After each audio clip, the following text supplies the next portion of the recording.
Yeah, so with me I've got Beck. She's a BDM for Foresight.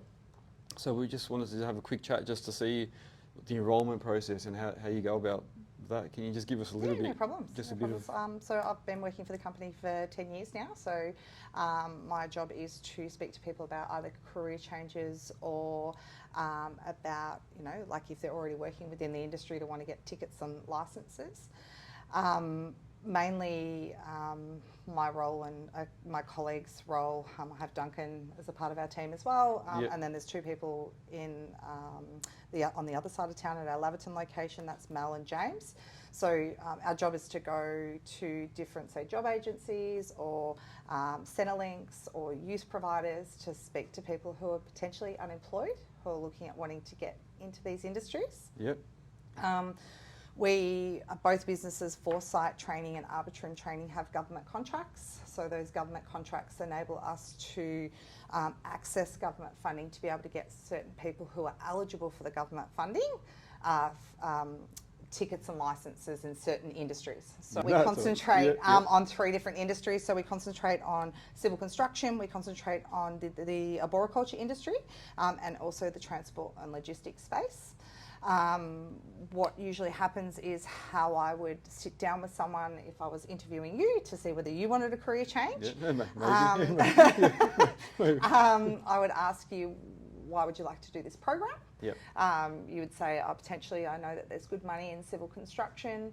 And I would ask you a little bit about what your work history is. Have you used earth moving and machinery before?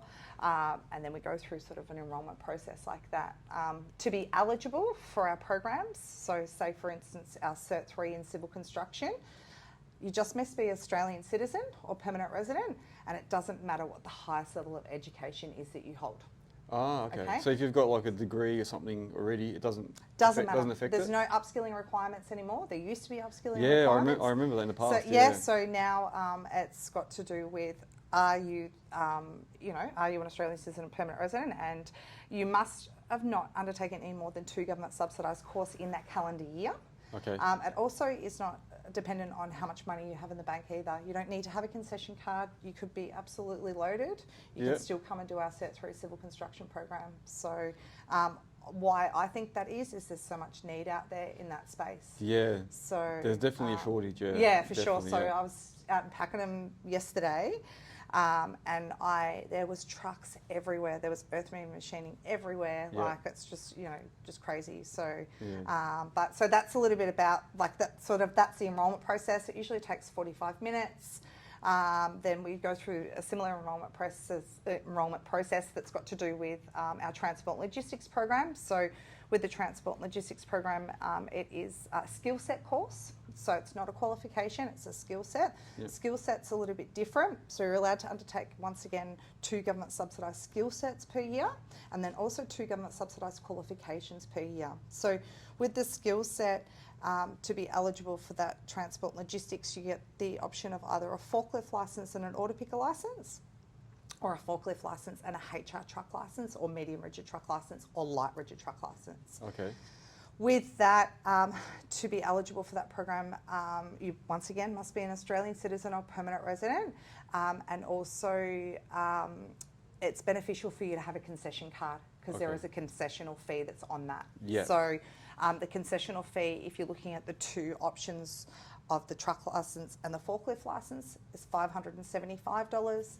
For the order picker licence and the forklift licence is only $275.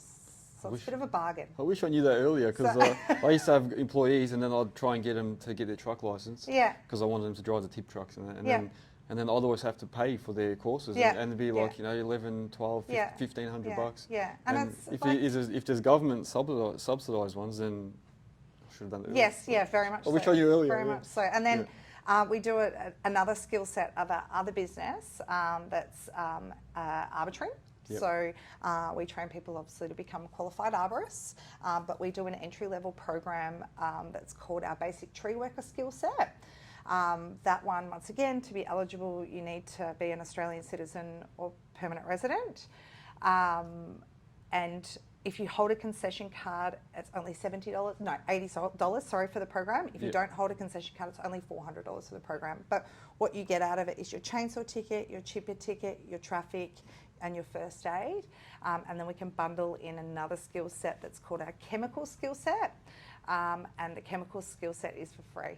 So it's fully funded by the government as well. So if people are looking for work for councils, in parks and gardens, for arborists, Yeah. they can do those tickets as an entry level to be able to then apply for employment with that provider. Yep. And then or with that organisation, then what happens is if that organisation wants to put them through, say, a Certificate 3 in arboriculture, then they can come back to us and do that as well. Wow. So That's good. but otherwise, yeah, no. So and when I get, that space also national skill shortage industry. So there's employers that are screaming out for people everywhere. Yeah. Benefit also of education, especially like here, is we're getting people ready for work. So Yeah. sometimes people aren't ready for work. So if we can, get them into the space of, all right, you need to be up at this time. You can't speak to your colleagues like this. This is why you're, potentially not working. So Yeah. you're not answering your phone. Why aren't you answering your phone? Your phone's disconnected. Don't have that voicemail message on your Yeah. phone. So that's for us to be able to, I suppose, sometimes retrain people's minds to, if you're not quite ready, come and do some education and then we can get you ready. Or Yep. some people just require to have those tickets as well. That's good. So it's more than just come and do the ticket. You're actually helping them with their life, I suppose. Yeah, pretty much. Like the trainers here, they're like mentors. Yeah. Like they're really, and the students look up to them like their mentors as well. So, and it's really nice to see people go through those paths of, like they're a bit down and out before they come to us, and then, they do potentially our 24-week civil construction course, and then they're out working in the space and they're earning really good money, and they come back and it's like, oh, I'm stoked, Yeah, So, but we give everyone a chance here, and different demographics, different ages as well, and we've got a lot of women in our construction Yeah. course as well, I'm which is seeing awesome. there's a lot of women Yeah, in construction yeah, now, yeah. driving trucks on machines and doing everything. Yeah. Yeah. No, really, really good. Yeah. So, That's good to see. yeah. A question I have for you though is, I get a lot of comments on my social media about people doing training and then not being able to find work. Like what do you guys provide? Anything So after the courses? what I suggest to people is, once again, it's all how you sell yourself Yeah. as well. But sometimes people think that they can just call us and just get one earth moving ticket and then get into the industry as an operator. It doesn't work like that. An employer wants to know that you have industry experience and industry knowledge. So if you do our Cert 3 in civil construction, you're going to learn things like reading and interpreting building plans and job specifications, learning about identifying underground services, a little bit of drainage, all this industry experience other than just one ticket. And I also say to our students, don't apply for the highest job.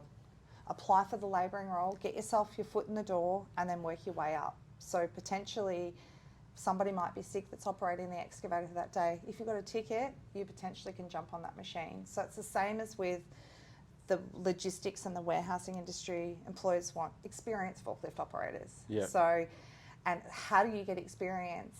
By just getting a forklift. You need to start on the shop floor, or Yep. you need to start in the warehouses pick packing or dispatching stock, and then your employer's going to say, oh, you've got a forklift license, don't you? Can you move that pallet? Can you do this? Can you do that? That's how you get the industry experience.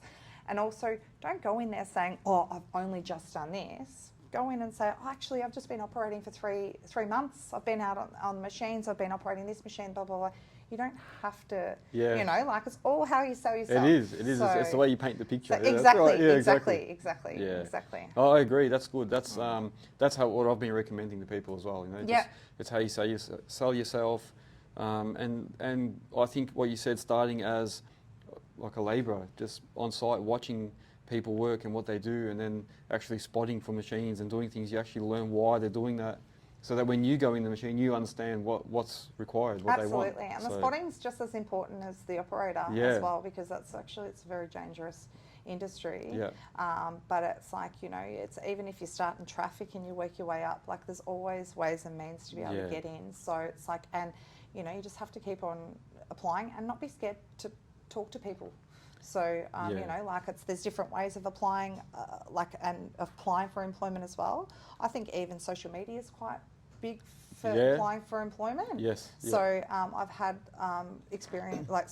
students in the past that have put things on different notice boards, like say like Frankston notice board, saying, look, I've just done this course and I just want somebody to give me some experience, and they potentially can go and get even like sort of a job with a landscaper where they're operating a skid steer for a couple of days a week or whatever. So it's sort of, you need to look outside the normal Seek or other places Yeah. as well. I think I've also So- mentioned to people, just sometimes just say, look, I'll come and work for free on Saturday, or Absolutely. you know, and just give me some time in there. Absolutely. You And that can't just- expect to be paid for you sure. know, straight away. Absolutely, for Yeah. sure.